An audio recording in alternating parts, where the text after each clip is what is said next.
The square root of 69 is 8 or something, right? Because I've been trying to work it out. I quote the well-known rapper Drake from Rihanna's song, What's My Name?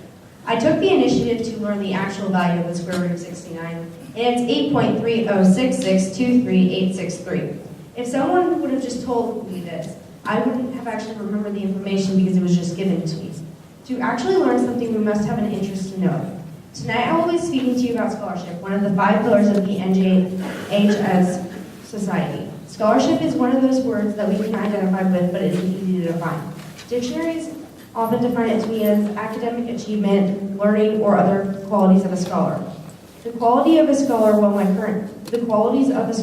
my current English teacher, Mr. Wentz, would have never allowed me to use the word I was trying to define in the definition, so I have to dig deeper. What is a scholar? Again, I turn to the dictionary and I find the following. A scholar is someone who attends school or studies with a teacher. I am not satisfied with the result. It seems online dictionaries that Google has to offer me are not helping me summarize what should be an definable concept. Scholarship, perhaps. Perhaps I will need to research some examples of scholarship to help us better understand the concept. In preparation for this speech, I decided to do some research on some of the great inventors of our time. I wanted to connect how they use scholarship to achieve success. So tonight, let's talk about the great scholar Steve Jobs, one of the greatest inventors of our time. The problem is Steve Jobs didn't finish school at Reed College, so in fact, he dropped out. By definition, I guess that doesn't make him a scholar. Perhaps I could use Bill Gates, but he suffered the same fate at Harvard. I could use Mark Zuckerberg, but I found the founder of Facebook. But if any of you saw the movie Social Network, I'm not sure the word scholar really fits his personality. At least not the one character that portrayed him in the movie. Now I have to dig a little deeper to find the story to inspire you in scholarship this evening.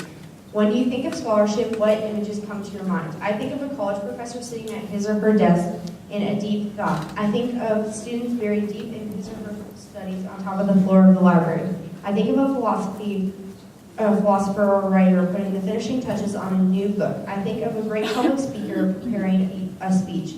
Even Steve Jobs working for hours in his garage inventing a blue box for free long-distance calls.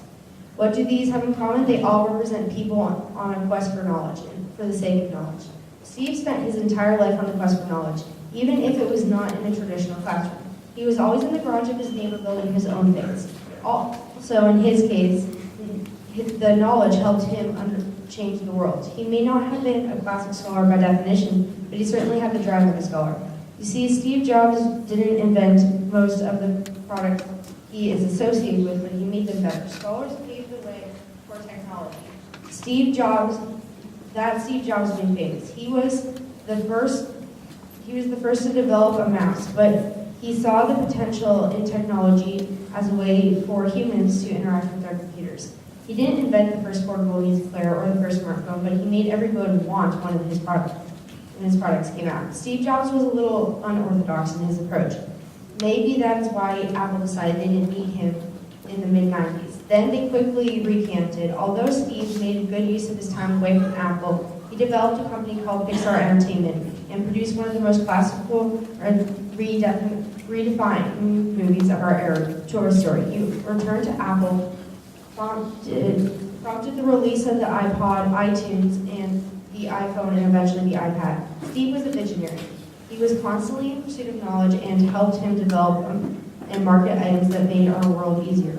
These items helped us make sense of the billions of pieces of information that are created each second of the day. Steve Jobs was a scholar not by the classical definition, but a scholar from the new generation of learners. He was a master of critical thinking and problem solving. He understood his field and every aspect of it. No one would argue that he changed the world by his ideas, actions, and products. Now that we have looked at examples of the scholar, I think we can finally answer the question, what is scholarship? Scholarship is characterized by a commitment to learning. A student that is willing to spend the necessary time to cultivate his or her mind in the quest for knowledge, the pillar can only be achieved through diligence and effort. Scholarship means always doing best work possible, regardless of the impending reward. Knowledge is not a destination but a journey. It is all about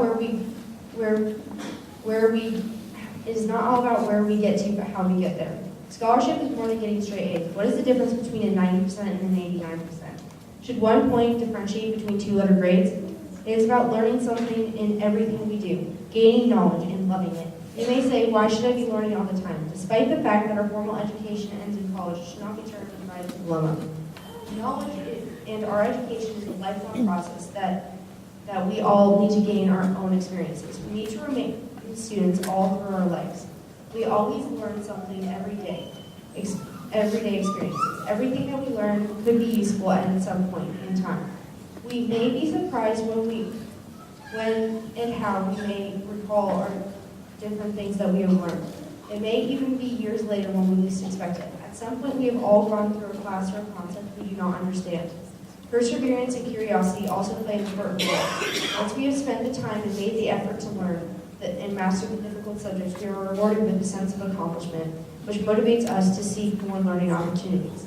Once we have knowledge, no one can take it away from us. It is not material possession. However, it also needs to be updated so it does not become obsolete. Although some of the things are listening. Getting back to songs, I quote Pink Floyd's song from the late 70s, "We don't need no education." Although that's not what was intended by the songwriter, two negatives make a positive, meaning we do need education. I want to leave you all with this thought. Scholarship is what remains after we forget what taught in school. E.D. Ballard. I now like the scholarship handbook.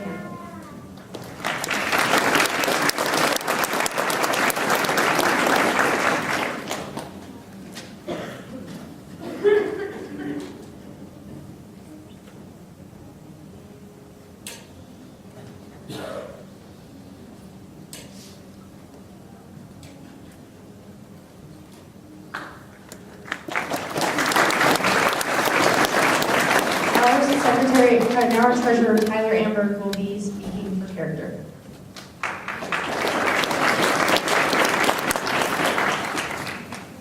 Character. When I think of character, I usually think of Mickey Mouse or Curious